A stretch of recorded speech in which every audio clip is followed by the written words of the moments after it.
Bismillahirrahmanirrahim. Assalamualaikum warahmatullahi wabarakatuh. Waalaikumsalam warahmatullahi wabarakatuh. Alhamdulillahirrahman. Wassalatu wassalamu ala Sayyidina Muhammadin Sayyidi waladi Adnan wa ala alihi wa ashabihi ahlil ihsan amma ba'du. Fanas'alullaha tabaraka wa ta'ala an yubarika lana fi Rajab wa Sya'ban wa Ramadan. Yang sama-sama kita hormati Al-Mukarram Al-Ustadz Salim A'fillah, yang sama-sama kita hormati Bapak Muhammad Nasir dan Ibu Zahra Fajardini, yang terhormat seluruh kepala unit dan jajarannya, serta Dewan Guru Nizamiyah Andalusia yang tidak dapat saya sebutkan satu persatu. Dan tentunya para hadirin yang telah berkumpul untuk mengikuti kajian ini. Sekalipun kita tidak berada di tempat yang sama, namun kita memiliki tujuan yang sama, yaitu untuk menuntut ilmu dan mengharap keridhaan Allah Subhanahu wa Ta'ala. Semoga kelak Allah menempatkan kita bersama-sama di tempatnya yang terindah. Amin ya Rabbal Alamin. Alhamdulillah adalah kata yang tepat untuk kita ucapkan, karena berbagai karunia dari Allah Subhanahu wa Ta'ala telah diberikan kepada kita bahkan tanpa kita minta.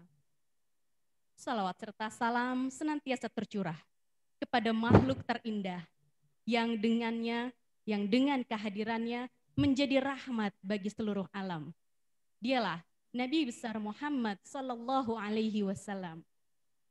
Salawat serta salam senantiasa tercurah juga kepada para keluarganya, sahabatnya, dan pengikutnya yang istiqomah menjalankan syariat-syariatnya. Hadirin yang dirahmati Allah, hari ini adalah hari terakhir di bulan Rajab. Artinya tepat 30 hari ke depan, kita akan bertemu dengan bulan yang mulia, yaitu bulan Ramadan. Tentunya tidak hanya persiapan lahir yang kita perlukan, jauh lebih penting untuk mempersiapkan batin kita. Untuk itu, Nizamiyah Andalusia bekerja sama dengan IZI, Inisiatif Zakat Indonesia, menghadirkan kajian yang begitu indah dan menarik untuk kita simak bersama dengan tema menuju menjadi pejuang cinta Ramadan. Saya ulang, dengan tema menjadi pejuang cinta Ramadan. Begitu indahnya tema ini. Saya akan membacakan susunan acara pada siang hari ini. Yang pertama pembukaan, yang kedua pembahasan kajian yang akan disampaikan oleh Ustadz Salim A'fillah, lalu akan ada mini talk show dengan tim IZI, dilanjutkan dengan tanya jawab, dan kita akhiri dengan doa. Kami sangat berharap sekali agar para hadirin dapat mengikuti acara ini hingga akhirnya, karena kita berharap dengan keberkahan dan kemanfaatan ilmu atas kegiatan kita pada siang hari ini. Dan juga insya Allah akan ada hadiah menarik. Akan ada hadiah menarik bagi 2 orang yang beruntung pada akhir acara. Jadi pastikan tetap standby sampai acara ini berakhir. Baiklah, untuk kita mulai acara ini, tanpa berlama-lama lagi, kita awali dengan membaca suratul Fatihah. Semoga acara ini dapat berjalan dengan sukses, tidak ada halangan, dan kita mendapatkan keberkahan dari acara ini. Ala hadihin ya, wa ala kulli niyatin salihah, wa ila hadratin Nabi Muhammadin sallallahu alaihi wasallam. Al-Fatihah.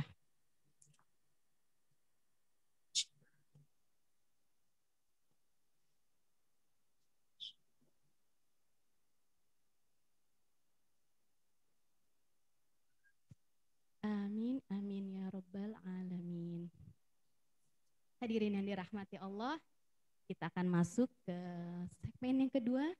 Alhamdulillah telah berada di tengah-tengah kita Al-Ustadz Salim A'fillah. Assalamualaikum Ustadz. Waalaikumsalam warahmatullahi wabarakatuh. Gimana kabarnya Ustadz?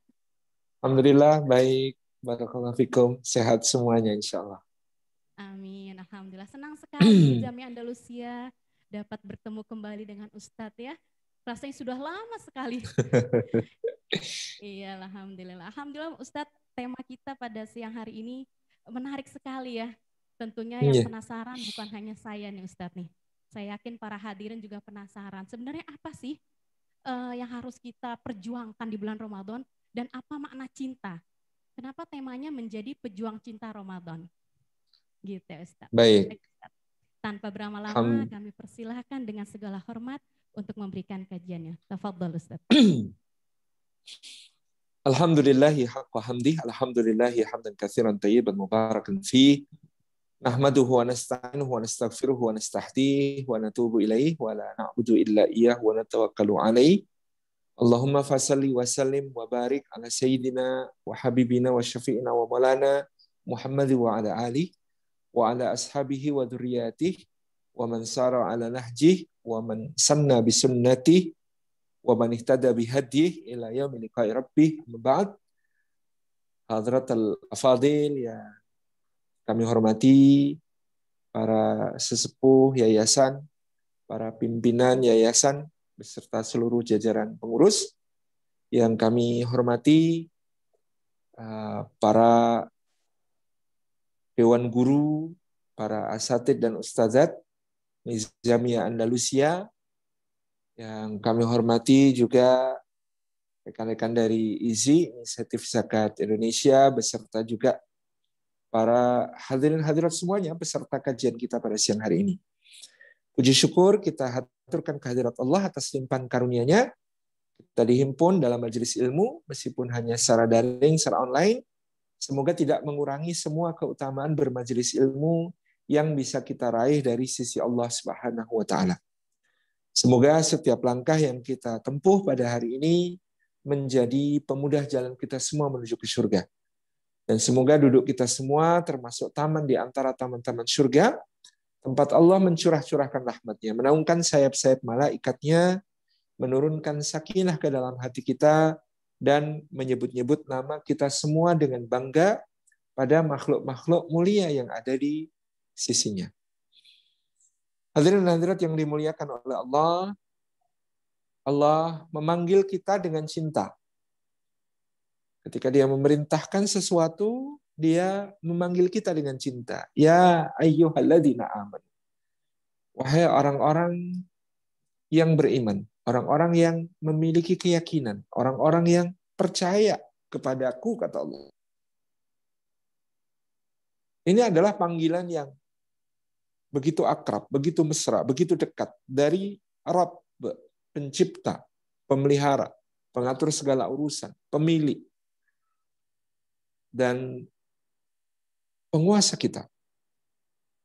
Ketika Dia mengatakan, wahai orang-orang yang beriman, maka sudah selayaknya kita menyambut panggilan itu juga dengan cinta. Panggilan yang membuat kita merasa tersanjung. Panggilan yang membuat kita merasa penciptaku memanggilku. Pemberi rezekiku memanggilku. Pengatur segala urusanku memanggilku. Pemilikku memanggilku. Allahku, sandaranku memanggilku. Ini tentu menjadi sesuatu yang terasa sangat istimewa bagi kita. Keterpanggilan itu menjadi penanda adanya iman dalam diri kita. Karena candaannya adik-adik kita dulu, wahai orang-orang yang beriman, yang tidak beriman tidak hai. Karena memang ini betul-betul panggilan akrab dan mesra dari Allah Subhanahu wa Ta'ala bagi orang-orang yang merasa terpanggil, yang merasa beriman. Saya sering mengilustrasikan kalau dalam satu perjalanan saya tiba dari penerbangan di Jakarta Jogja, itu tiba di Jakarta sudah malam, lalu harus mengikuti rapat perusahaan sampai dini hari, langsung berangkat ke bandara, lalu di bandara melakukan proses check-in. Saya ada acara hari berikutnya itu menuju ke Banjarmasin. Check-in selesai, pergi ke tempat sholat, setelah selesai sholat menuju ke ruang tunggu. Ruang tunggu untuk boarding atau naik pesawat. Ketika saya menanti, tentu dengan lelah dan terkantuk-kantuk itu, tiba-tiba ada panggilan dari sebuah gate pada seluruh penumpang pesawat GA200 tujuan Yogyakarta. Dipersilahkan segera memasuki pesawat melalui pintu F sekian, katakanlah begitu.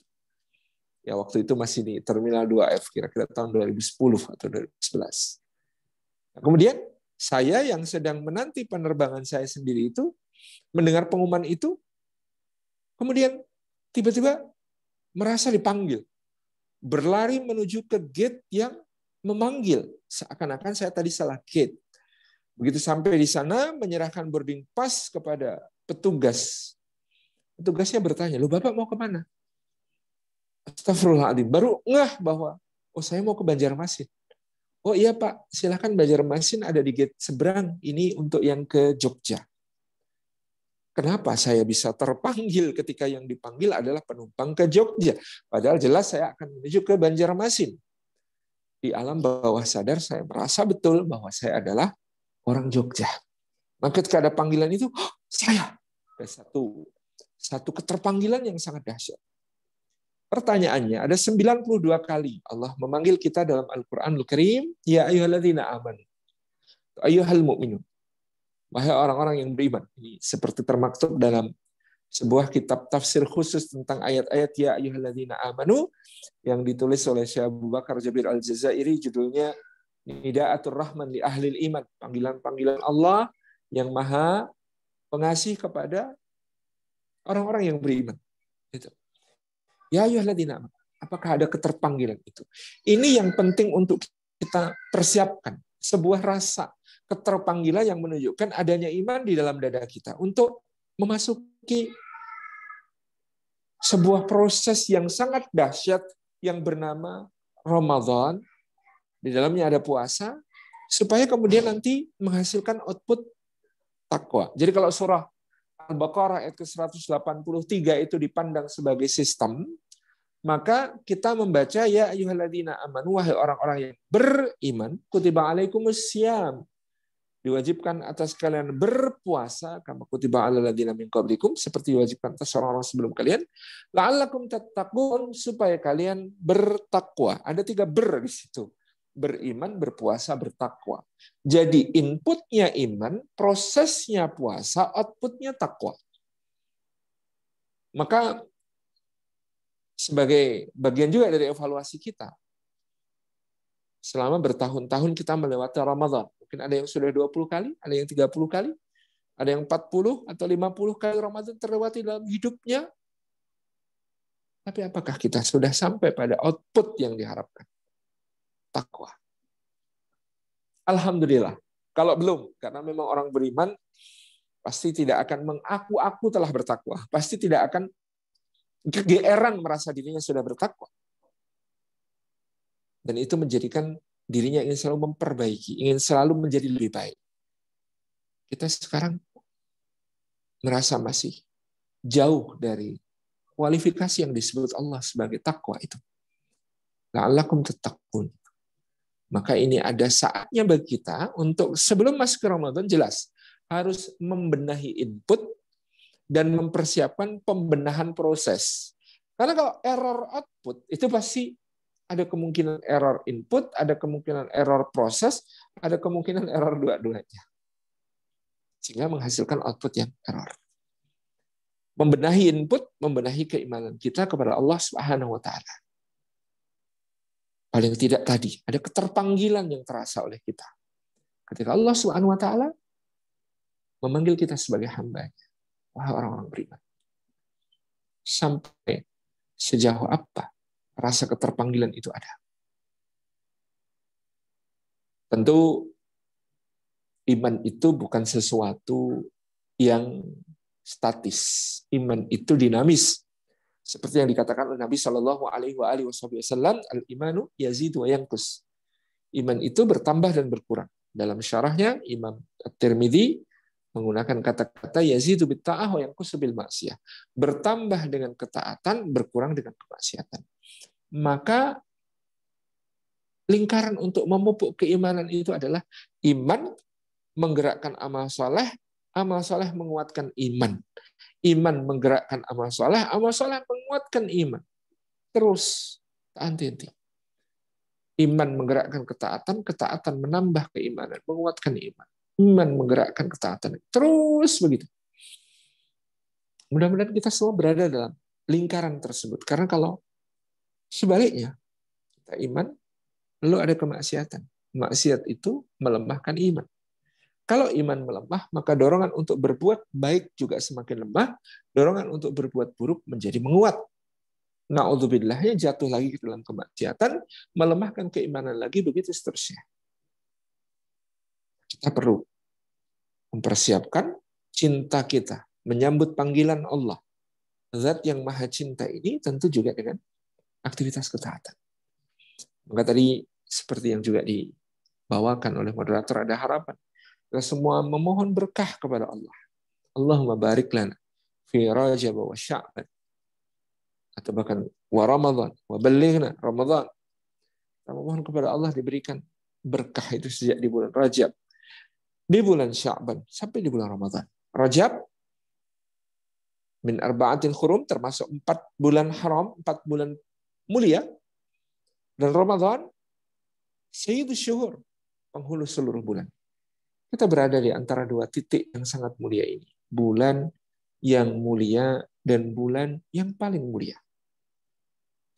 Maka ibunda kita Aisyah radhiyallahu anha menyebutkan bagaimana Rasulullah SAW mempersiapkan Ramadan di antaranya dengan cara memperbanyak puasa bahkan sejak bulan-bulan sebelumnya.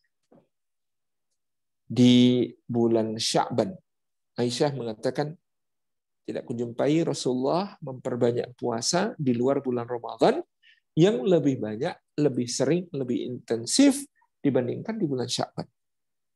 Mulai besok, kita masih ada waktu masuk ke bulan Sya'ban. Di situ Nabi SAW mencontohkan memperbanyak puasa. Di luar bulan Sya'ban, bulan Rajab yang paling banyak. Jadi mulai Rajab ini sudah start. Kita mencoba memenuhi panggilan Allah, bersiap untuk berpuasa, dan juga merintis meretas jalan menuju puasa. Al-Imam An-Nawawi dalam Syarah Sahih Muslim malah menjelaskan semua amal yang utama itu ada pengiringnya. Kalau sholat fardu itu ada sunnah qabliyah, rawatib qabliyah, ada rawatib ba'diyah. Demikian pula puasa Ramadan yang sangat agung, dia memiliki ba'diyah yang sudah sangat kita kenal, puasa 6 hari di bulan Syawal. Itu akan menjadi penyempurna karena siapa berpuasa Ramadan sempurna lalu puasa bulan Syawal, maka seakan-akan dia puasa setahun penuh. Tapi dengan fakta Rasulullah juga banyak berpuasa di bulan Sya'ban. Bahkan sejak bulan Rajab, kata Imam An-Nawawi, maka ternyata puasa Ramadan ada qabliyahnya juga. Qabliyah itu ada di bulan Rajab, bulan Sya'ban. Ini yang pertama kita upayakan untuk kemudian kita bisa menjadi pejuang cinta di Ramadan besok. Persiapannya mulai sekarang. Pejuang cinta itu sudah mempersiapkan diri mulai sekarang. Berbanyak puasa. Kemudian yang kedua, Al-Quran. Karena nanti di ayat ke-185 kita akan ketemu dengan firman Allah Subhanahu wa taala, "Syahrul Ramadan alladzi unzila fihi al-Qur'an. Hudan lin-nasi wa bayyinatin minal huda wal furqan. Faman syahida minkum asy-syahra falyasum." Kita akan bertemu dengan perintah puasa Ramadan itu di ayat ke-185. Kalau ayat ke-183 perintah puasa secara umum, puasa Ramadan di ayat ke-185 Allah mengatakan bulan Ramadan itu adalah bulan yang di dalamnya diturunkan Al-Quran sebagai petunjuk bagi manusia, penjelasan atas petunjuk itu dan pembeda antara hak dan batil, benar dan salah, baik dan buruk, terpuji dan tercela, halal dan haram. Masya Allah. Maka siapa yang menjumpai bulan tersebut, dia sedang tidak bermusafir, dia sedang dalam keadaan sehat, menyaksikan tibanya bulan itu, masuknya bulan itu. Falyasum, hendaklah dia puasainya. Maka terkait erat antara Ramadan dan Al-Quranul Karim, sehingga puasa dan Al-Quran pun nanti akan dihimpun oleh Rasulullah sebagai 2 amal yang memberi syafaat. Puasa mengatakan, ya Rabbi, aku telah mencegahnya dari memperturutkan syahwatnya, memperturutkan hawa nafsunya di siang hari. Al-Quran berkata, ya Rabbi, sesungguhnya aku telah menjadikannya terjaga di malam hari, menahan kantuknya di malam hari, untuk mendapatkan keridhaan. Maka puasa dan Quran menjadi pemberi syafaat. Ya Allah, selamatkan dia, ampuni dia, masukkan dia ke surga. Maka cara mempersiapkan diri menjadi pejuang cinta Ramadan setelah sama tadi dengan yang dilakukan Rasulullah, memulai memperbanyak puasa di Rajab dan Sya'ban adalah memperbanyak interaksi kita dengan Al-Quranul Karim. Memperbanyak intensitas kemesraan kita dengan Al-Quran. Untuk kekuatannya akan memberi kita power untuk memaksimalkan nanti bulan Ramadan kita. Quran mulai ditata, tilawah kita mulai ditata. Mungkin tahsin juga boleh, atau tahfidz, hafalan-hafalan kita, atau tadabbur kita mulai ditata, dirutinkan, dikontinyukan, didawamkan, dijadwalkan. Terus di bulan Rajab, bulan Sya'ban, menuju Ramadan, Quran. Ini akan menjadi kekuatan yang luar biasa. Menjadi pejuang cinta, ya, membuat the book of love, buku tentang cinta, cintanya Allah kepada hambanya, Al-Quranul Karim. Yang ketiga, karena yang akan melemahkan kita, yang akan menyusahkan kita di dalam mentaati Allah itu dosa-dosa. Jadi seseorang itu merasa berat melakukan amal ibadah, ketaatan, itu karena dosa-dosa. Kita berat berpuasa, pasti karena dosa. Kita berat qiyamul lail, pasti karena dosa. Sampai Imam Sufyan Ats-Tsauri pernah mengatakan, aku pernah terhalang dari melakukan qiyamul lail selama hampir 40 malam, gara-gara suatu dosa yang telah kulakukan. Satu dosa dilakukan, menghalangi bangun untuk qiyamul lail selama 40 malam. Subhanallah, itu hukuman yang paling menyakitkan dari sebuah dosa adalah dosa itu memutus atau melemahkan kemesraan kita dengan Allah Subhanahu wa taala melalui ibadah kita. Maka kalau kita hendak menjadi pencintanya Allah, berjuang menjadi yang lebih baik di Ramadan ini, sebelum Ramadan kita perlu untuk kemudian selain yang pertama tadi memperbanyak puasanya, yang kedua juga tentu mengkuatkan interaksi dengan Quran, yang ketiga mohon ampun kepada Allah atas dosa-dosa kita, memperbanyak istighfar kepada Allah, memperbanyak taubat kepada Allah, supaya dengan itu hati kita bersih, dan hati yang bersih itu kekuatannya untuk taat akan berlipat. Nah, mohon pada Allah Subhanahu wa taala mengampuni dosa-dosa kita, menghapus kesalahan-kesalahan kita. Ya, Ramadan itu syahrul maghfirah, tempat diampuninya dosa-dosa. Tapi kita akan kehilangan kesempatan yang agung dari Ramadan kalau tidak memulai sejak sekarang, membiasakan diri, memperbanyak taubat, memperbanyak istighfar, memperbanyak mohon ampun. Kalau Rasulullah SAW saja, yang seorang yang maksum, yang dijaga oleh Allah dari dosa-dosa, yang telah dijamin ampunan baginya, yang telah terjadi, yang sedang terjadi, yang belum terjadi, itu Rasulullah SAW itu tetap memohon ampun kepada Allah, tetap beristighfar, tetap bertaubat, taubatnya sehari semalam. Ada hadis menyebut 70 kali, ada hadis menyebut 100 kali, mi'ata marrah, Masya Allah. Maka kita lebih berhak untuk memperbanyak istighfar, memperbanyak mohon ampun, karena kita sadar kita lemah dalam beribadah karena dosa-dosa kita. Karena dosa di mata baca mushaf 2 halaman terasa begitu melelahkan, capek sekali. Tapi nonton film atau drama Korea berjam-jam kita kuat. Karena dosa-dosa kita bergerak untuk salat. Rasanya badan pegal-pegal semua. Tapi bersepeda, mengerjakan hobi, lari-lari, jogging, olahraga, ringan.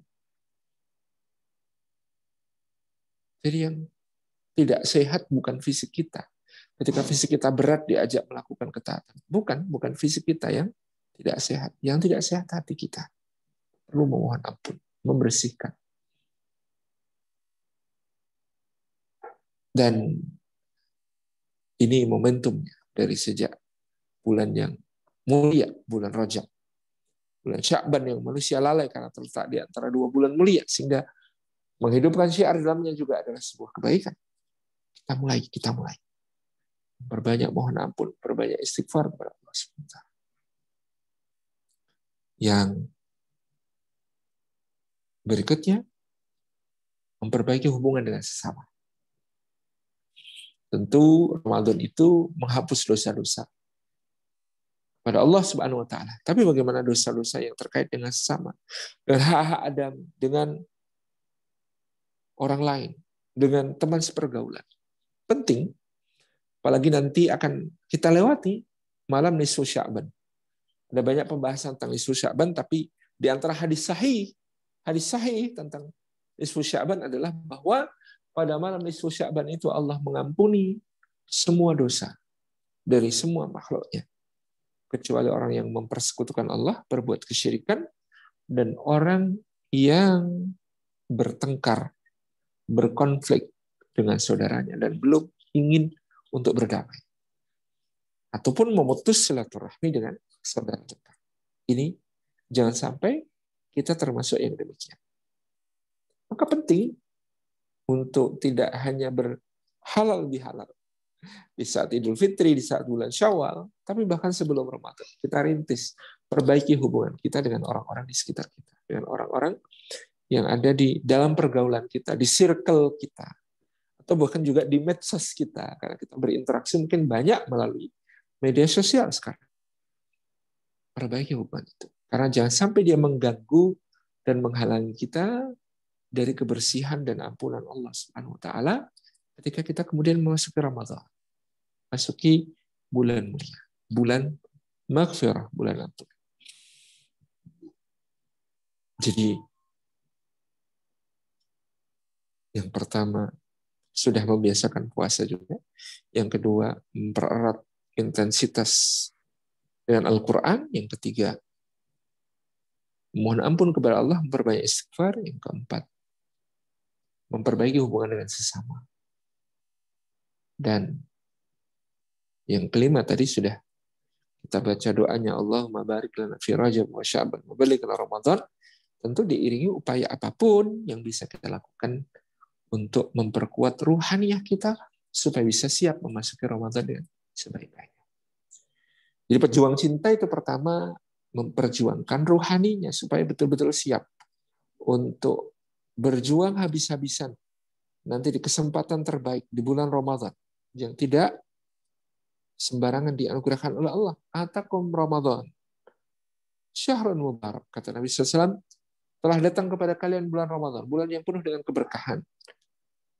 Tuftahu fi abwabul jannah, yang dibuka dalamnya pintu-pintu surga. Wa tughlaqu fihi abwabul jahim, dan ditutup pintu-pintu neraka. Wa tughallu fihi asyayatin, dan bahkan dibelenggu setan-setan di dalam. Kesempatan yang sangat berharga untuk kita untuk menjadi hamba Rabbani, hambanya Allah, hamba yang dekat kepada, hamba yang menadah keridhaan, hamba yang berbahagia dengan ketaatan dan bersedih dengan kemaksiatan, hamba yang berbahagia ketika berbuka puasa dan berbahagia insya Allah kelak ketika mendapatkan pahala dari Allah Subhanahu wa taala di dalam surga.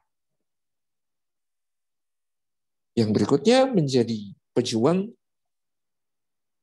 kita perlu on the track, berada di jalur yang semestinya, berada di jalan yang tepat, agar kita mendapatkan yang sebanyak-banyaknya, sebaik-baiknya dari balasan-balasan amal Ramadan itu. Maka penting bagi kita untuk setelah persiapan ruhaniyah yang tadi, menjadi pejuang cinta di bulan Ramadan, yang kedua adalah bagaimana kita mempersiapkan saqafi, ilmu, pengetahuan, pemahaman tentang Ramadan kita. Sudah waktunya membuka-buka kembali buku-buku tentang Ramadan beserta segala serba-serbi fikihnya. Sudah waktunya kembali kita membuka fikih siam, fikih tentang puasa. Atau fikih qiyamil lail, fikih tentang salat malam. Atau fikih tarawih, fikih tentang salat tarawih. Atau fikih tentang zakat. Atau fikih tentang segala perkara yang akan kita optimalkan nanti di bulan Ramadan. Kita perlu memahami kembali puasa, syarat-syaratnya, rukun-rukunnya, pembatal-pembatalnya, nawaqid, perusak-perusaknya, sampai pada yang mengurangi pahala-pahala. Kita perlu tahu, kita perlu paham. Kita perlu membuka kembali fikih siang dalam kefiyah, tata caranya, sampai hakikat. Seperti yang dikatakan Imam Ali Zainal Abidin bin Husain bin Ali bin Abi Thalib, hakikat puasa itu adalah tabir yang Allah letakkan di matamu, di telingamu, di lisanmu, di wajahmu, di tanganmu, di kakimu, di perutmu, di kemaluanmu, di seluruh anggota badan. Untuk membentengi dirimu dari nerakanya Allah SWT. Membentengi ke semua diri kita dari ancaman azab Allah SWT. Dari beratnya siksa di akhirat. Itu hakikat puasa. Puasa itu tabir. Tabir untuk mata, tabir untuk telinga, tabir untuk mulut, tabir untuk tangan, tabir untuk kaki, tabir untuk perut, tabir untuk di bawah perut, semua syahwat. Lalu kita memahami gimana kaifiahnya, atau kita mempelajari berbagai pertanyaan yang sering muncul. Bagaimana keutamaan sahur, bagaimana kalau ketika sedang makan sahur, sudah terlanjur menyuap makanan ke dalam mulut, lalu terdengar azan subuh. Bagaimana sekiranya nanti berbuka, bagaimana kalau lupa lalu makan, apa yang harus dilakukan, bagaimana kalau kemudian dalam keadaan hamil atau menyusui, berat menjalankan puasa, apa yang harus dilakukan. Kalau dalam keadaan sakit, bagaimana kalau safar, sedangkan safarnya bisa tiap hari, ke sana kemari. Apakah puasa yang harus dilakukan ataukah tidak? Bagaimana kalau saya punya pekerja yang semua tukang bangunan yang mereka bekerja berat di siang hari dan tidak bisa berpuasa, apa yang harus dilakukan sebagai majikan? Kemudian tentang qiyamul lailnya, salat tarawihnya, mana yang lebih afdal di masjid mengikuti imam ataukah di rumah? Mana yang lebih afdal mengikuti imam yang sholatnya sangat cepat gitu ya, sampai Allahu Akbar, saking cepatnya mengimami sholat tarawih, ataukah kemudian di rumah tetapi ditunaikan dengan lembut, perlahan dan khusyuk, dengan tumak ninah tentu. Bagaimana itu bedanya antara qiyamul lail dengan salat tarawih dan witir, dengan tahajud dan witir yang menjadi penutup semua salat malam. Bagaimana tata caranya, berapa jumlah maksimal rakaatnya. Fikih perlu dibuka lagi. Ilmu, belum nanti sampai kepada pemaknaan dan hakikat-hakikatnya dalam puasa kita nanti. Itu muara dari semua hakikatnya adalah cinta, cintanya Allah kepada kita, dan perjuangan kita untuk bisa mencintai Allah SWT. Ilmu, sakofah. Kalau belum sempat membaca-baca buku, bisa menyimak kajian-kajian tentang fikih puasa, tentu dengan seksama. Jangan sampai salah paham, jangan sampai salah tangkap, jangan sampai terjadi hal-hal yang sebenarnya bisa dicegah kalau kita berilmu. sebenarnya bisa diminimalisasi kalau kita berilmu. Terus mempersiapkan ilmu ini juga sangat penting dalam menyongsong Ramadan besok sebagai pejuang yang akan memperjuangkan cintanya Allah di bulan Ramadan. On the track itu artinya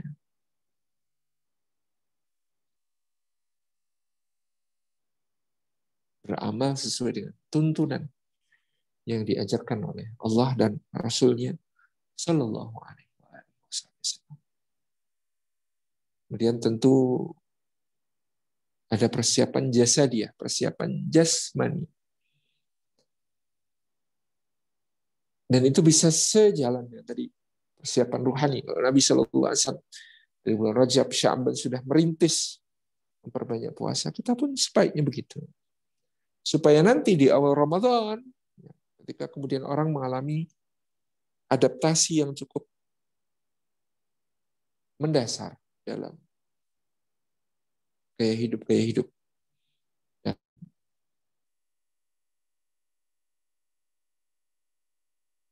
ritme harian ya di bulan Ramadan berbeda. Jam makan berbeda, jam tidur berubah. Aktivitas harian ada penyesuaian. Kalau kita di awal Ramadan belum membiasakan tadi puasa terlebih dahulu, adaptasi fisik akan berlangsung cukup alot dan membuat kita tidak optimal. Banyak gelundang-gelundungnya, banyak tidurnya, banyak magernya, malas gerak, dan seterusnya. Kalau sudah dipersiapkan sejak sebelumnya, fisik kita menjadi tangguh, fisik kita menjadi terbiasa untuk melaksanakan ibadah puasa dalam bulan Ramadan dan optimal untuk mengisinya dengan hal-hal yang positif dan bermanfaat. Bukan cuma tidur menikmati suasana yang memang serasa malas-malasan. Jangan sampai terjadi karena kita mendapatkan suri teladan bahwa di bulan Ramadan dulu di tahun kedua Hijriah bahkan Nabi SAW dan para sahabat ya, dalam keadaan berpuasa menghadapi orang-orang musyrikin Quraisy di Badar. Sehingga mereka berhasil mengalahkan dan memukul mundur pasukan Quraisy itu supaya tidak membahayakan kaum muslimin di Madinah. Itu di bulan Ramadan. Sebuah hal yang sangat-sangat indah. Jadi fisik disiapkan. Dan sampai awal Ramadan tersita untuk hal yang tidak produktif, termasuk di antaranya adalah penyesuaian diri yang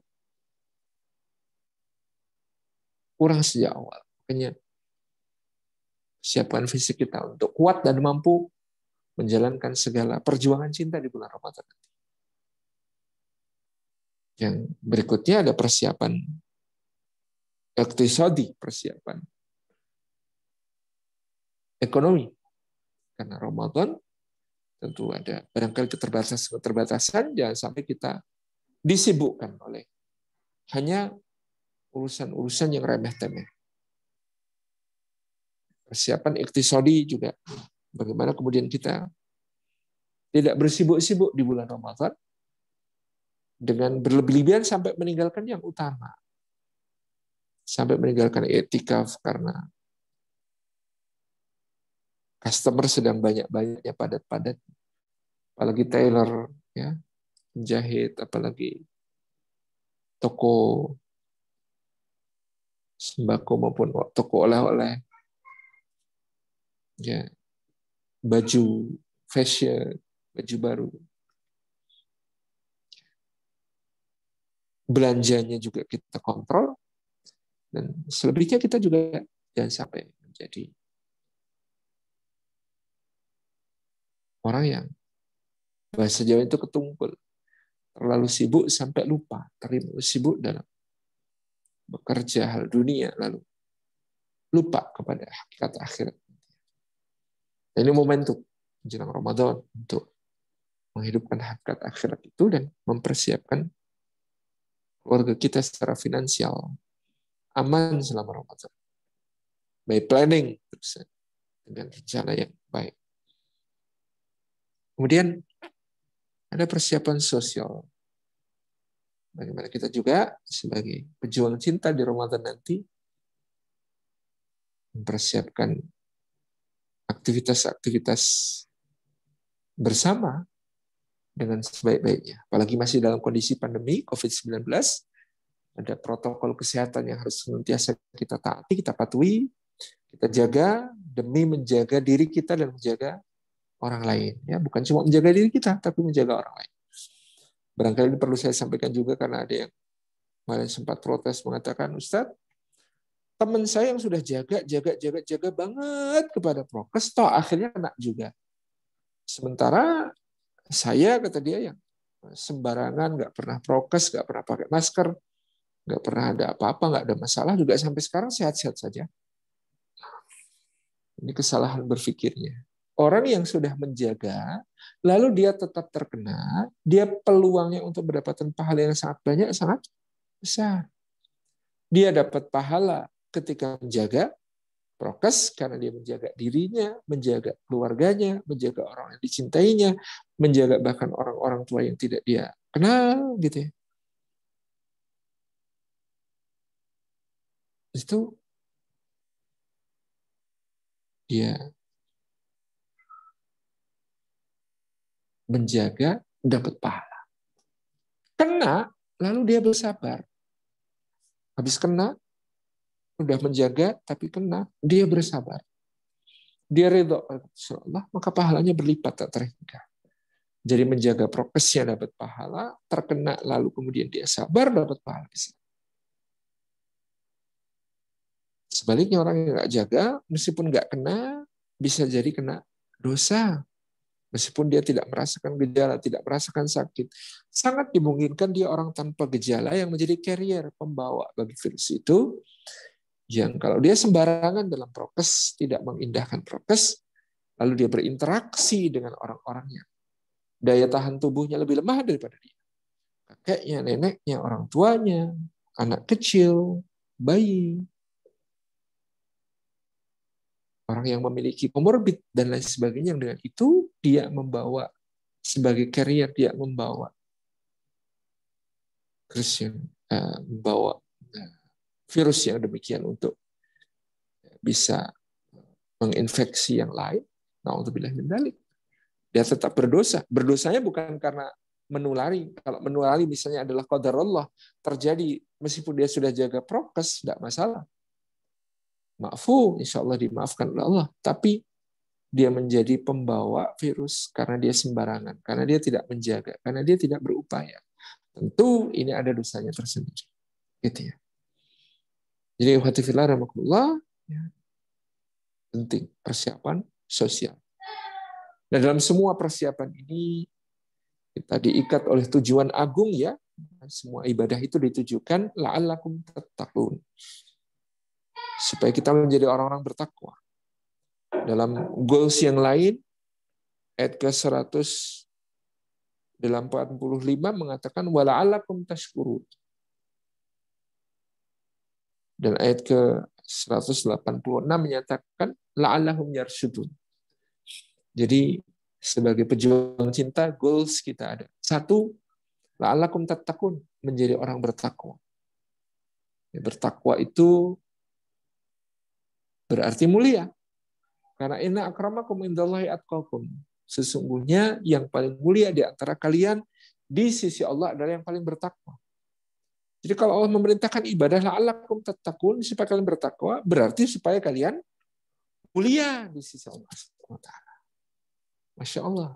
Jadi la'allakum tattaqun itu supaya kalian bertakwa. Yaitu supaya kalian mulia di sisi Allah. Dan maka jika Allah memerintahkan kita ibadah, itu perintah supaya kita mulia. Manfaatnya, kebaikannya, semuanya akan kembali kepada kita. Tidak pernah Allah menitahkan sesuatu yang dia mencari manfaat dari sesuatu yang diperintahkan. Tidak. Kemaharajaan Allah itu maha sempurna. Maka dia tidak memerlukan apapun dari hambanya. Dia tidak menghajatkan apapun dari hambanya. Termasuk ketaatan mereka. Tidak. Kalaupun seluruh manusia bersepakat untuk ingkar kepada Allah, tidak berkurang kemaharajaan Allah. Karena sudah sempurna itu tidak bisa dikurangi. Demikian pula Kalau seluruh manusia bersepakat untuk taat, itu tidak akan memberi manfaat apapun kepada Allah. Karena dia sudah sempurna. Tidak ada yang bisa menambahi kesempurnaan. Jadi la'allakum tattaqun, supaya kalian bertakwa, supaya kalian mulia. Allah hendak memuliakan kita dengan amal. Maka seorang ulama mengatakan tidak ada cara memuliakan diri kita selain dengan mentaati Allah, dan tidak ada cara untuk menghinakan diri kita melebihi bermaksiat kepada Allah Subhanahu wa taala. La'allakum tattaqun. Dan takwa itu disebut oleh para ulama bisa bermakna imtitsalul awamirillah wa ijtinabun nawahihi. Selalu menjalankan perintah Allah dan menjauhi larangannya. Atau seperti yang dikatakan Ubay bin Ka'ab, seperti melewati jalan yang penuh onak dan duri, jebakan-jebakan, dan sinar cahaya di situ remang-remang. Tidak jelas. Maka yang dilakukan oleh seseorang adalah berhati-hati. Takwa itu hati-hatinya kita. Karena hidup ini penuh ujian, jebakan, penuh dengan penggelinciran yang dilakukan oleh setan, penuh dengan kedengkian sesama, penuh dengan tipu daya orang-orang yang ingkar, penuh dengan permusuhan dan musuh-musuh Allah. Maka penting untuk la'allakum tattaqun dalam makna berhati-hati dengan segalanya. Dan la'allakum tattaqun, bertakwa itu muraqabah, merasa diawasi Allah. Hidup akan menjadi begitu tertata kalau kita selalu merasa diawasi, dilihat, didengar, dicatat amalnya oleh Allah Subhanahu wa taala.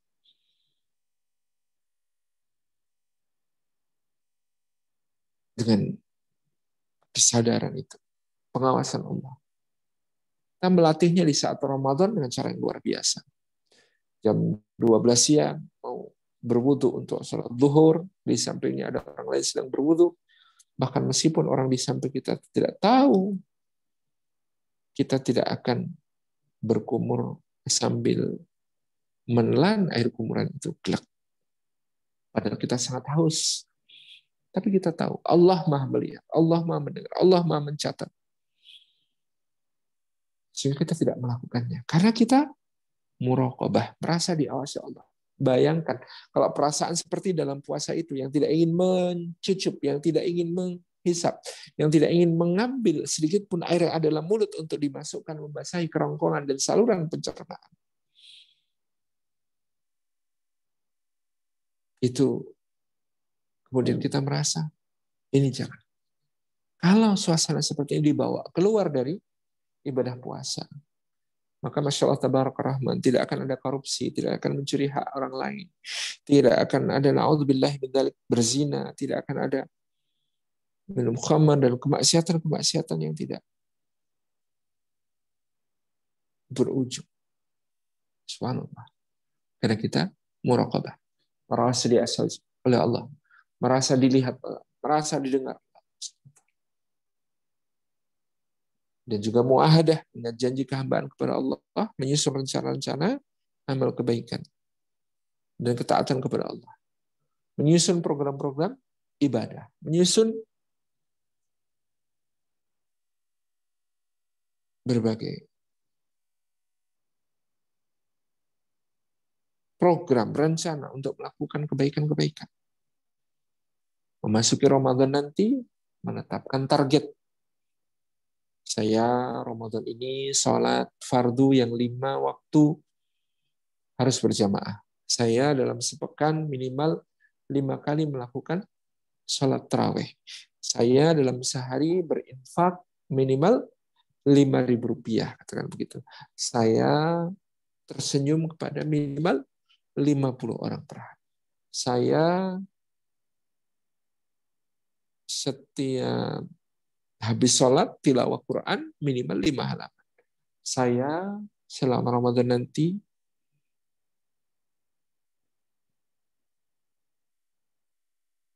memberi takjil hidangan iftar berbuka puasa setidaknya 5 kali dan seterusnya. Semuanya diprogram dengan agak mudah melakukannya karena di program disusun sehingga nanti bisa melakukan muhasabah apakah tercapai target-target kita, evaluasi, kemudian mencapai muaqabah, memberi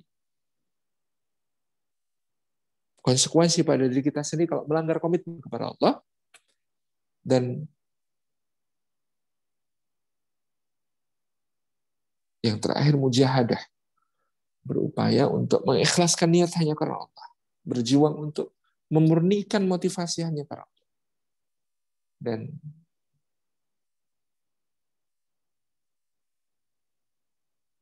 juga mengistiqomahkan amal sedikit demi sedikit. Yang terpenting rutinnya. Ahabul a'mali ilallahi adwamuhu wa inqal. Amal yang paling dicintai oleh Allah Subhanahu wa taala itu yang paling dawam, continue, terus, yang tidak putus meskipun kecil, meskipun sedikit. La'allakum tattaqun. Yang berikutnya, goals kita semua Ramadan ini adalah wa la'allakum tashkurun. Di ayat yang ke-185 Allah mengatakan walitukmilul iddata walitukabbirullaha ala ma hadakum wa la'allakum tashkurun, supaya kamu sempurnakan bilangan puasanya Ramadan itu dan supaya kamu bertakbir atas nama Allah bahwa Dia telah memberikan hidayah kepada kalian. Wa la'allakum tashkurun, dan supaya kita semuanya bersyukur kepada Allah. Ramadan, pejuang cinta, melatih dirinya menjadi insan yang pandai bersyukur, yang mampu menghargai setiap nikmat. Kita sudah dilatih. Kalau muraqabah tadi, takwa tadi, latihannya dengan merasa diawasi Allah, bahkan air kumuran wudu tidak kita telan, meskipun orang lain tidak ada yang melihat. Maka la'allakum tashkurun. Kita juga dilatih dalam bulan Ramadan, ditarbiyah. Kita di saat tiba waktu berbuka puasa, hatta air putih terasa begitu nikmat, terasa begitu lezat. Kita diingatkan bahwa apa yang selama ini kita anggap taken for granted, memang begitu hak kita, memang begitu jatah kita, memang begitu hasil keringat kita, perjuangan kita. Tapi ternyata semua itu betul-betul karena Allah SWT. Sehingga kita diarahkan untuk menjadi wala'allakum tashkurun, mudah bersyukur, pandai bersyukur. Seteguk air putih saja rasanya begitu nikmat pada saat berbuka puasa. Karena kita peka untuk bersyukur di saat Ramadan itu. Bagaimana di bulan-bulan selanjutnya? Wala'allakum tashkurun. Mudah-mudahan kita termasuk orang-orang yang dipandaikan oleh Allah menjadi ahli syukur karena hal yang terjadi di bulan Ramadan yang kita jaga, yang kita latih, yang kita bahkan berdoa di kala bahagia, berdoa di saat bersyukur, berdoa di saat penuh dengan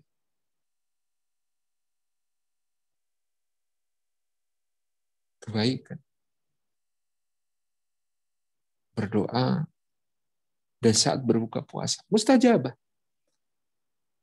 senang, gembira, bahagia, lalu Allah mengabulkan doa kita. Insyaallah. Wala'allakum tashkurun. Mudah menjadi pandai bersyukur. Goals yang ketiga, la'allahum yarsyudun. Supaya kalian senantiasa mendapatkan bimbingan Allah Subhanahu wa taala, dan inilah puncaknya tadi pejuang cinta tadi. Dalam sebuah hadis qudsi riwayat Al-Bukhari dan Muslim, ya Allah Subhanahu wa taala mengatakan, hambaku mendekatkan diri kepadaku dengan yang paling aku cintai, yaitu yang aku fardukan untuknya. Dan hambaku terus mendekatkan diri kepadaku, bahkan juga dengan amalan-amalan sunnahnya. Sampai aku mencintai, hatta uhibbu, sampai aku mencintainya. Kalau aku sudah mencintainya, walamma ahbabtuhu, kata Allah. Kalau aku sudah mencintainya, maka kata Allah, aku menjadi mata yang dia gunakan untuk melihat, telinga yang dia gunakan untuk mendengar. Aku menjadi lisan yang dia gunakan untuk bicara. Aku menjadi tangan yang dia gunakan untuk bertindak. Aku menjadi kaki yang dia gunakan untuk melangkah. Itulah goals tertinggi kita. Sepuncak-puncak cinta di kehidupan dunia ketika Allah Subhanahu wa taala berkenan menggunakan mata kita, telinga kita, lisan kita, tangan kita, kaki kita untuk menjalankan kehendaknya, untuk menjadi yang terindah kita, untuk mengalirkan pahala yang sebesar-besar. Goals yang penuh cinta. Sampai aku, kata Allah, menjadi mata yang digunakan untuk melihat, telinga yang digunakan untuk mendengar, lisan yang digunakan untuk bicara, ya, kaki yang digunakan untuk melangkah, tangan yang digunakan untuk bertindak. Sampai seperti itu. La'allahum yarshudun. Supaya kita semua mendapatkan bimbingan, dan itulah bimbingan terbaik dari Allah Subhanahu wa taala. Alhamdulillah rabbil alamin, hadirin hadirat yang dimuliakan Allah Subhanahu wa taala. Jadi tadi reviewnya, kita mempersiapkan ruhani kita dengan doa, Allah membarik lana fi Rajab wa Sya'ban wa barik lana Ramadan. Mempersiapkan ruhani kita dengan memperbanyak puasa, dengan intensitas keakraban dengan Quran, dengan memohon ampun atas dosa-dosa, dengan memperbaiki hubungan dengan sesama, persiapan ruhani. Lalu persiapan saqafi, membuka kembali berbagai ilmu dan kajian tentang puasa dan fikih-fikihnya. Ketiga, persiapkan jasmani dengan berpuasa dan tubuh sudah beradaptasi sehingga nanti awal Ramadan tidak sayang habis waktunya untuk adaptasi perubahan-perubahan jadwal hidup, ritme hidup tadi. Kemudian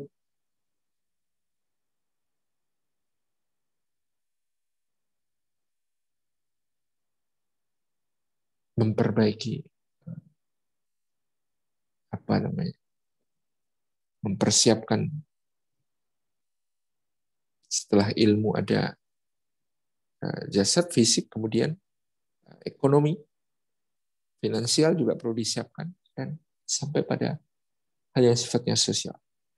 Dan goals kita semuanya dengan puasa ini adalah menjadi hamba yang bertakwa, artinya yang mulia di sisi Allah Subhanahu wa taala, yang terjaga dari keburukan-keburukan karena berhati-hati, karena merasa diawasi Allah, karena mengingat janji kehambaan dan terus merencanakan kebaikan, karena selalu bermuhasabah, introspeksi, karena selalu memberi konsekuensi pada diri kalau melanggar, karena bermujahadah, berjuang, meluruskan niat, mengikhlaskan niat, dan berjuang untuk mengistiqomahkan amal.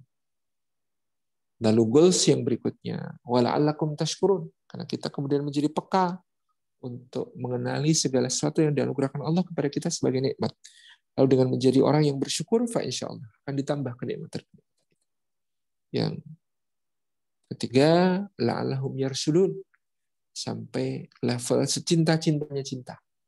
Kita ingin menjadi orang yang matanya digunakan Allah, telinganya digunakan Allah, lisannya digunakan Allah, tangannya digunakan Allah, kakinya digunakan Allah, sehingga seluruh anggota tubuh kita, seluruh jasad kita bergerak menuju kepada keridhaannya Allah Subhanahu wa taala. Sekiranya itu yang dapat kami sampaikan, mudah-mudahan bermanfaat. Jazakallahu khairan. Wassalamualaikum warahmatullahi wabarakatuh. Warahmatullahi wabarakatuh. Syukron jazakallah khairan Ustadz atas ilmu yang telah diberikan. Semoga kita semua menjadi pejuang cinta sejati yang dapat menjalankan Ramadan dengan sebaik-baiknya. Sehingga keluar kita dari bulan Ramadan menjadi orang-orang yang bertakwa, bersyukur, dan mendapat petunjuk dari Allah Subhanahu wa taala. Amin ya rabbal alamin. Hadirin yang dirahmati Allah, setelah sesi berikut akan ada sesi tanya jawab dengan Ustadz. Untuk pertanyaannya dapat disampaikan melalui fitur Q&A yang terdapat di Zoom. Dan juga saya ingin mengingatkan agar dapat mengisi link kehadiran. Linknya telah diberikan, jadi kami harapkan dapat mengisi link kehadiran tersebut. Baik, sambil menunggu Ustadz beristirahat sejenak, kita akan mendengarkan program-program dari IZI, Inisiatif Zakat Indonesia. Untuk itu, saya mengundang Ustadz Rizky untuk bergabung bersama saya. Tafadhal Ustadz.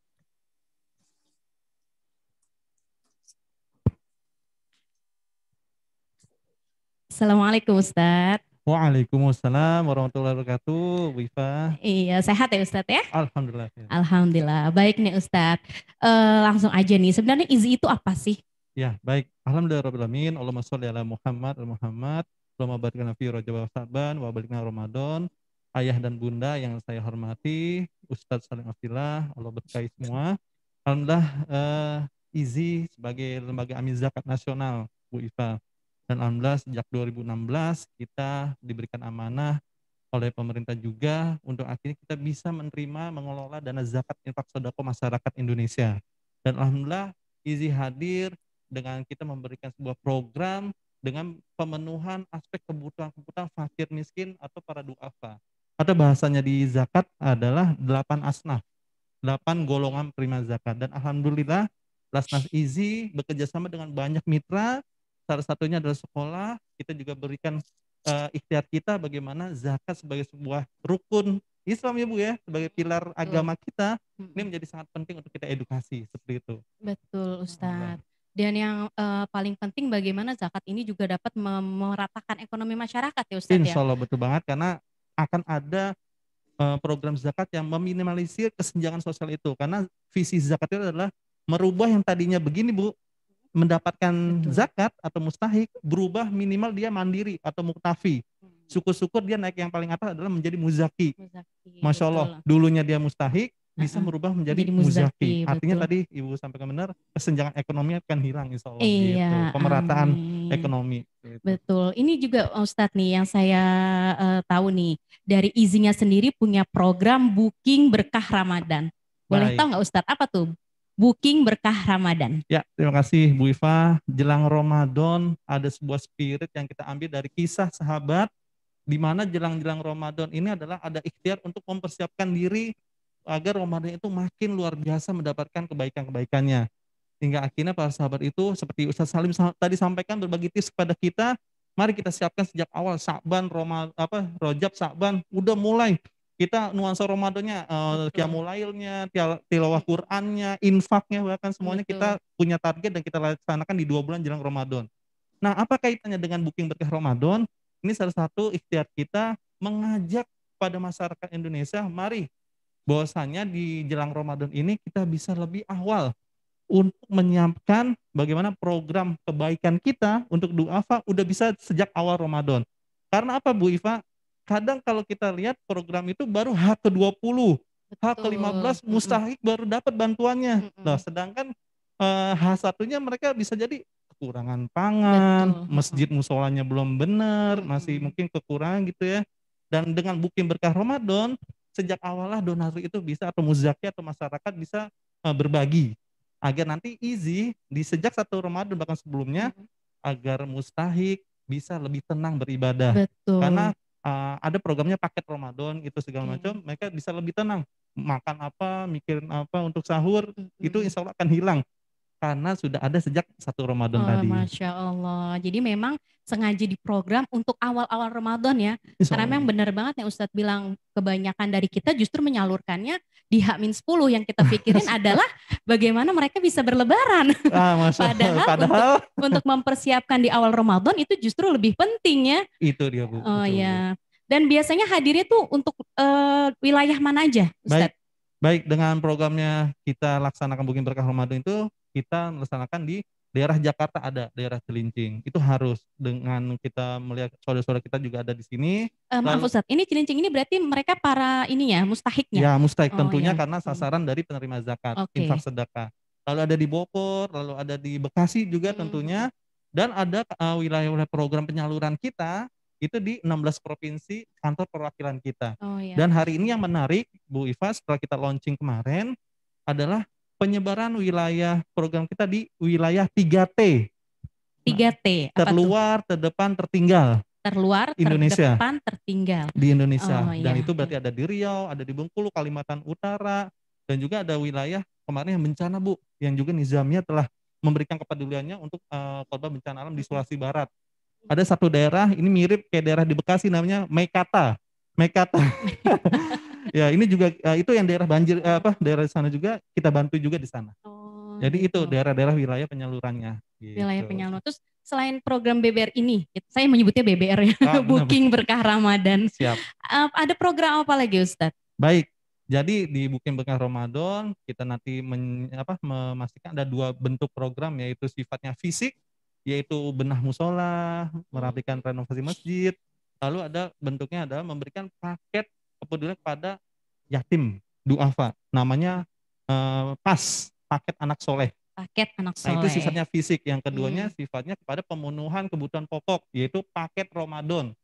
Nah, jadi paket Ramadan isinya adalah paket yang insya Allah bisa dikonsumsi untuk 30 hari Ramadan. Masya Allah. Nah, program yang terakhirnya adalah bagaimana kita menerima pengelolaan dana zakat infak sedekah dari masyarakat, gitu. Baik. Yang akan kita berikan, wujudkan untuk program duafa ba'da Ramadan, Bu. Gitu. Setelah Ramadan, seperti itu. Karena jangan sampai Ramadannya bahagia, selesai Ramadannya. Selesainya wassalam deh. Masya Allah, siap. Benar-benar, Masya Allah segitu difikirinnya ya. Betul. Dari Izi ini, dari siap. sebelum Ramadannya, ketika Ramadannya, bahkan setelah Ramadannya. Setelah Ramadannya agar mereka merasakan kebahagiaan sepanjang mereka, dan akhirnya ujung-ujungnya tadinya mustahik bisa berubah muzaki. Salah satu programnya adalah pemberdayaan mustahik, yaitu ekonomi salah satunya. Berarti zakat produktif ya? Zakat produktif, betul Pak. Jangan kita kasih kailnya doang, betul. Tapi kita kasih ilmunya, bagaimana kail ini bisa dipakai nih. Habis itu kita kasih bagaimana nanti pengelolaannya, yaitu salah satunya dengan program pelatihan-pelatihan. Dan ini sudah berjalan ya Ustaz? Sudah berjalan, alhamdulillah. Terdekat di sini ada di daerah Kampung Sawah, itu sudah ada pemberdayaan ekonomi untuk pembuatan molen. Makanan Bu, molen di daerah Kampung Sawah, itu daerah binaan kita yang mualaf. Nanti di bulan Ramadan laris banget nih biasanya Ustaz. Nah, ini biasanya banyak yang mesen Bu. Iya. Jadi pada saat program itu mualaf, batinnya, ruhaninya, nah kita tingkatkan programnya itu ekonomi. Di mana para binaan mualaf kita berikan program untuk pengelolaan molen. Dan sudah sampai level penjualan. Masya Allah. Memang tujuannya besar sekali Ustadz ya, dari mustahik bagaimana bisa menjadi muzaki, Masya Allah. Salah satunya adalah dengan zakat produktif itu. Berharap sih semua orang-orang yang mustahik ujung-ujungnya bisa menjadi muzaki ya. Amin ya Rob. Amin. Dengan begitu kan yang saya tahu kemiskinan sumber banyak masalah Bu. Betul. Salah satunya mengguncang iman ya Ustadz. Mengguncang iman lah ini. Betul ya. Jadi maka tujuannya nih Masya Allah mulia sekali ya Ustadz ya. Ada lagi yang disampaikan Ustadz? Insyaallah nanti bisa berkenan juga dengan informasi yang ada di pengisian buku tamu itu bagian dari kita nanti silaturahim setelah ini Bu. Maaf Ustadz, gimana bisa diulangi? Pengisian di buku link. Iya. Bagian dari kita nanti akan untuk silaturahim lagi. Kayak gitu. Dan juga ada kabar baiknya juga akan ada program juga nih bareng sama Nizamnya nih di Booking Berkah Ramadan seperti itu. Alhamdulillah. Ya. Baik. Seperti itu aja Ustadz ya. Siap. Terima kasih banyak banget tuh. Sama-sama. Atas segala informasinya. Semoga program mulia dari Izi semuanya dimudahkan oleh Allah dan memberikan manfaat yang banyak untuk umat. Amin ya Rabb. Ya, dengan tujuannya tadinya mustahik menjadi muzaki. Masya Allah, mulia sekali. Terima kasih banyak Ustadz Rifki atas informasinya. Setelah ini Ustadz, kita punya ini juga ya dari Izi ya. Ada hadiah ya. Siap, ada. Iya, hadiahnya nanti yang tadi sudah saya sampaikan untuk 2 orang yang beruntung di akhir acara. Nanti saya akan informasikan siapa aja nih yang beruntung. Iya, baik. Terima kasih Ustadz atas kehadirannya. Syukron jazakallah khairan. Dan untuk hadirin yang dirahmati Allah, setelah ini kita akan ada sesi tanya jawab bersama Ustadz Salim A'fillah. Saya akan membacakan beberapa pertanyaan yang sudah masuk. Oke, sebelumnya saya ingin menyapa dulu. Assalamualaikum Ustadz. Waalaikumsalam warahmatullahi wabarakatuh. Baik Ustadz, ini nampaknya sudah ada pertanyaan yang masuk nih Ustadz. Baik. Iya, saya akan bacakan pertanyaannya Ustadz ya. Ustadz izin bertanya, apakah jika sebelumnya kita rajin sholat, wajib ataupun sunnahnya, kemudian hilang semangat beribadah tersebut, bahkan hingga berani meninggalkan padahal sudah tahu akan dosanya.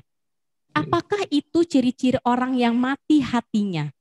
Apakah ada tips atau doa khusus untuk kami yang keimanannya sedang terpuruk? Masya Allah pertanyaannya.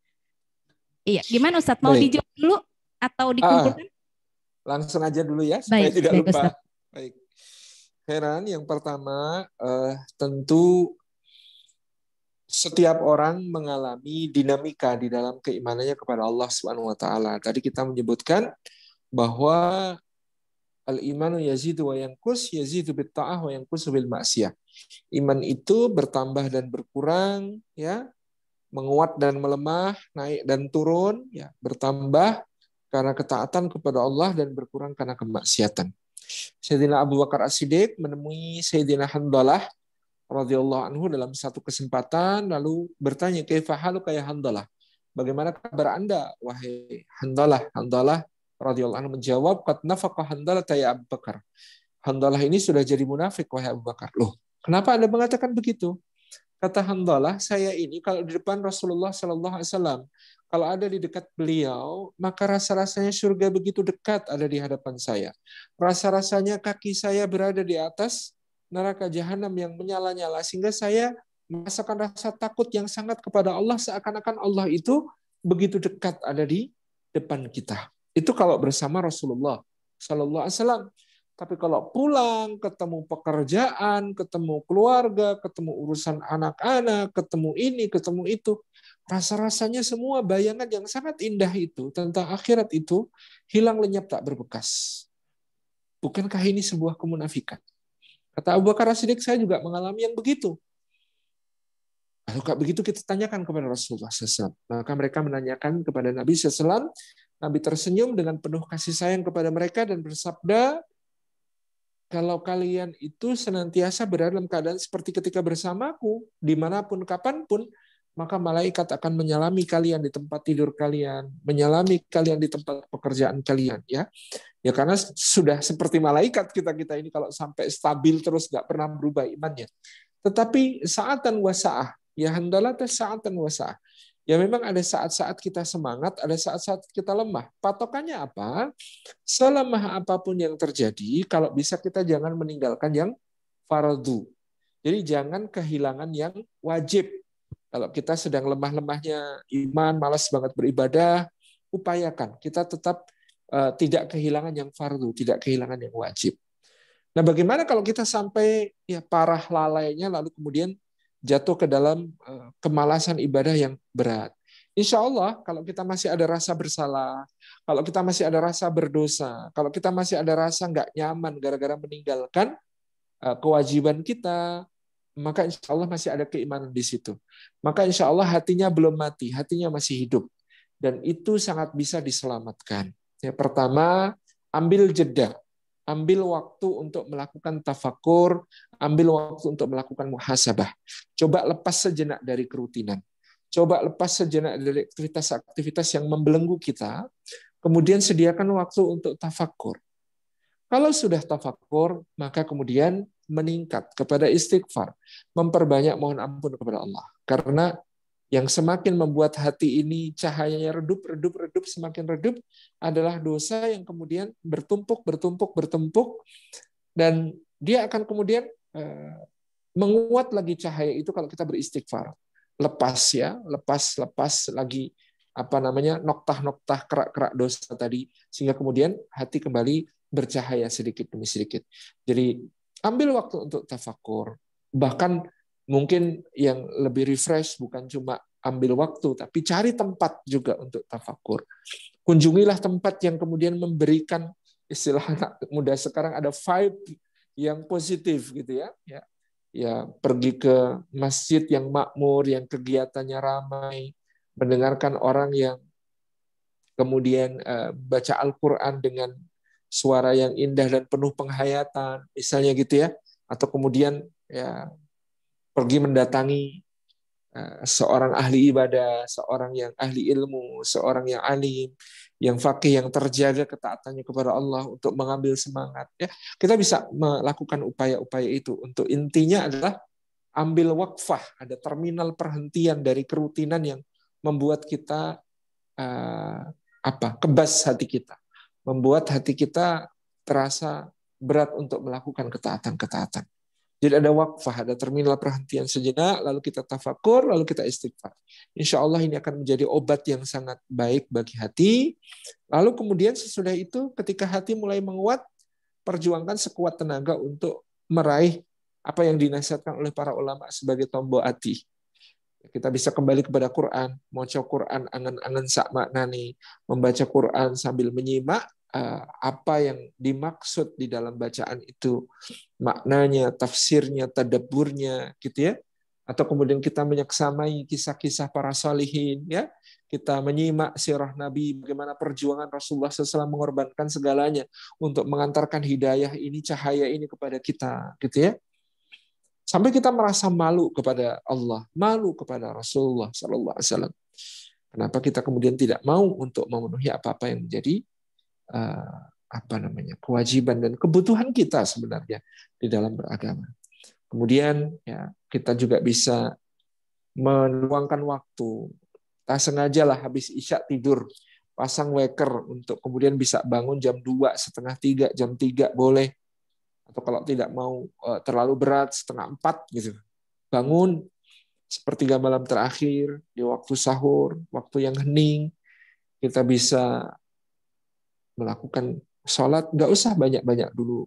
Sholat malam niati tahajud 2 rakaat, ditambah witir 1 rakaat. Tidak usah membaca yang berat-berat, cukup membaca suratul Fatihah di rakaat pertama, diikuti suratul Kafirun, kemudian nanti rakaat kedua suratul Fatihah, diikuti dengan suratul Ikhlas misalnya, atau dengan suratul Alam Nasrah. Kemudian kita renungkan perlahan-lahan, kita mohon kepada Allah, kita beristighfar, kita berzikir di waktu sahur itu, mohon ampun. Karena itu waktu di mana mustajabah, Allah turun ke langit dunia dan berfirman, manakah hambaku yang meminta ampun, aku beri ampunan. Manakah hambaku yang meminta karunia, aku beri karunia. Manakah hambaku yang ingin rahmatku, aku rahmati. Itu saat yang sangat luar biasa. Kemudian ya kalau bisa berlaku prihatin, berpuasa, mumpung menjelang Ramadan, Rajab dan Sya'ban sunnah untuk memperbanyak. Kemudian ya berkumpul dengan orang-orang salih. Insya Allah akan menjadi obat bagi hati kita. Barakallahu fikum. Barakallah, syukran Ustadz atas penjelasannya. Baik Ustadz, mungkin tadi bisa diulang. Ada beliau minta doanya Ustadz. Ada nggak doanya nih Ustadz? Terkait dengan apa yang beliau tanyakan. Mungkin penguatan iman kali ya Ustadz ya. Doanya apa yang sebaiknya dibaca? Kalau bisa memperbanyak Sayyidul Istighfar. Jadi Sayyidul Istighfar itu doa sekaligus muhasabah, sekaligus pengakuan kelemahan kita di hadapan Allah, memohon kekuatan dari Allah.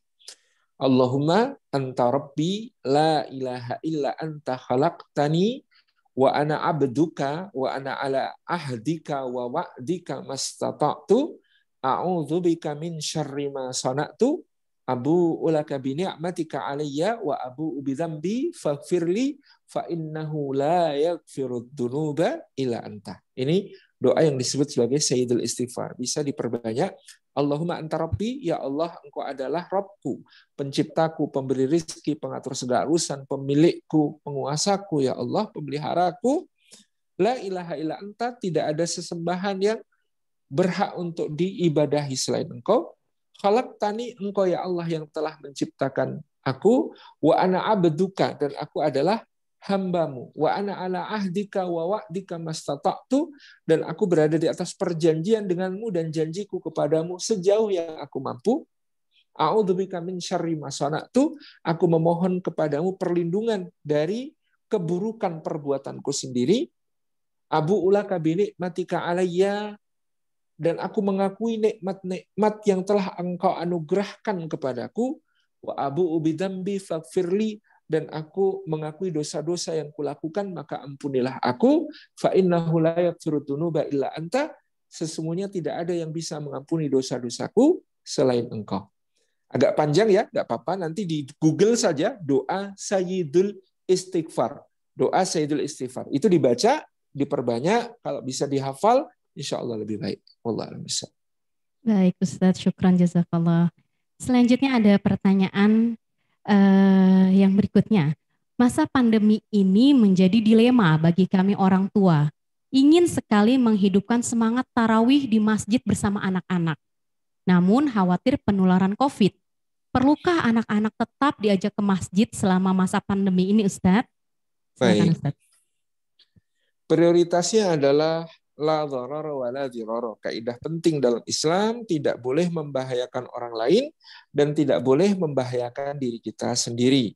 Jika kemudian kita bisa memperkirakan dengan protokol kesehatan yang bisa kita jaga, kita bisa melindungi, menjaga anak-anak kita ketika dibawa ke masjid, maka silahkan ya, dibawa ke masjid. Itu menjadi syiar yang baik untuk mereka, mendidikkan kebaikan untuk mereka. Tetapi jika keadaannya kira-kira rawan, riskan, maka darul mafasid muqaddamun ala jalbil masalih. Kaidah berikutnya, mencegah mafsadat, mencegah kerusakan, mencegah bahaya itu lebih didahulukan daripada meraih kemaslahatan. Maka ya ini mungkin menambah ekstra tugas bagi kita. Kita bisa mensyiarkan tarawih bulan Ramadan di rumah kita, ya, bapak yang jadi imam, anak-anak menjadi makmum, tidak perlu yang berat-berat. Yang terpenting mereka mengenal dan mereka menikmati, menyukai syiar-syiar seperti sholatul tarawih ini. Jadi target kita untuk anak-anak kita ya tentu tidak terlalu berat. Yang terpenting mereka enjoy dan mereka merasakan kesan-kesan yang baik ketika diajak melaksanakan syiar-syiar ibadah. Wallahu bisa.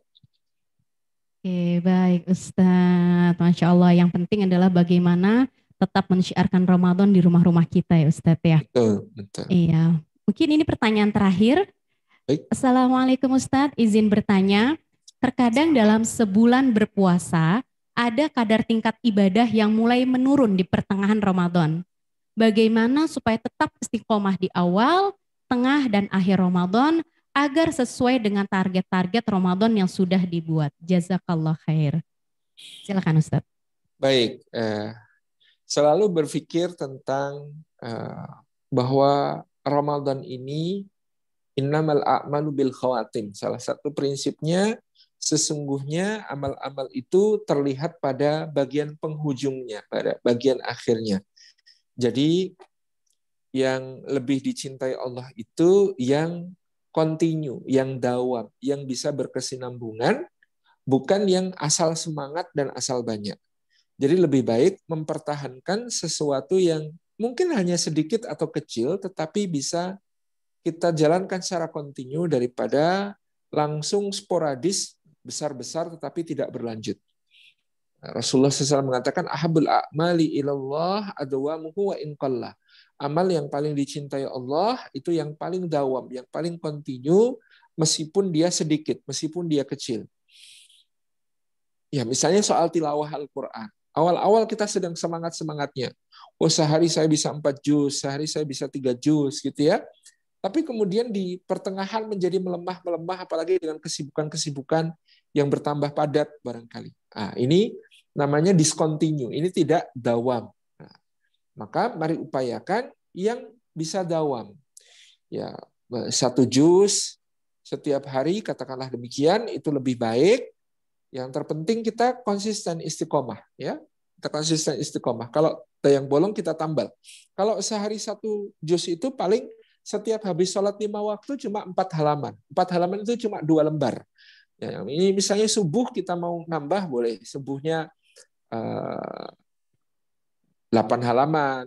Nanti duhur 4 halaman. Asar 4 halaman. Tapi maghrib karena mungkin banyak kesibukan apalagi berbuka dan lain sebagainya kosong nggak apa-apa. Nanti habis isya 4 halaman lagi. Ini sudah insya Allah mencukupi 1 juz. Sedikit-sedikit, tapi kontinu. Demikian pula dalam sholatul tarawihnya, qiyamul lailnya, ya tidak perlu langsung wah ya semangat ya awal-awal Ramadan sekali berdiri membaca 3 juz gitu, sholat malam. Tapi kemudian nanti di pertengahan jadi melemah. Ini jangan sampai ya. Kalau bisa meskipun hanya surat-surat pendek yang kita baca ringan, tetapi kita bisa berkesinambungan sampai akhir gitu. Itu yang lebih utama. Jadi mempertahankan keistiqomahan itu lebih berharga daripada sekedar menuruti semangat yang menggebu-gebu. Wallahu a'lam bishawab. Iya, syukran jazakallah Ustadz atas penjelasannya. Sebenarnya masih ada pertanyaan, ini beberapa hanya saja terbatas dengan waktu, jadi tidak bisa ditanyakan padahal senang banget kita masih ingin menerima banyak ilmu dari Ustadz. Baik, maaf. Baik, sebelum kita akhiri dengan doa, ya Ustadz ya, mungkin saya ingin mengumumkan dulu nih, pemenang 2 orang yang beruntung Ustadz. 2 orang yang beruntung yang mendapatkan giveaway, yaitu ya Ustadz, dengan nama Trisia Oktorilado. Nomor 1 mengisi daftar hadir, Masya Allah. Ya, lalu dengan nama Ibu Dela Sabrina.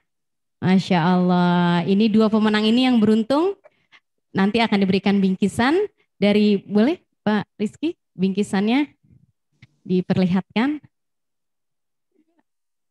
Oke, nah ini dari Easy. Nah Pak Rizky akan menjelaskan nih, ada apa sih isinya? Masya Allah, zakat game.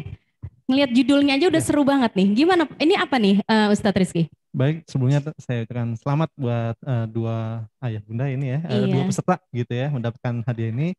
Easy memiliki satu program untuk edukasi zakat secara fun, Ibu. Dan ini kita menghadirkan zakat game.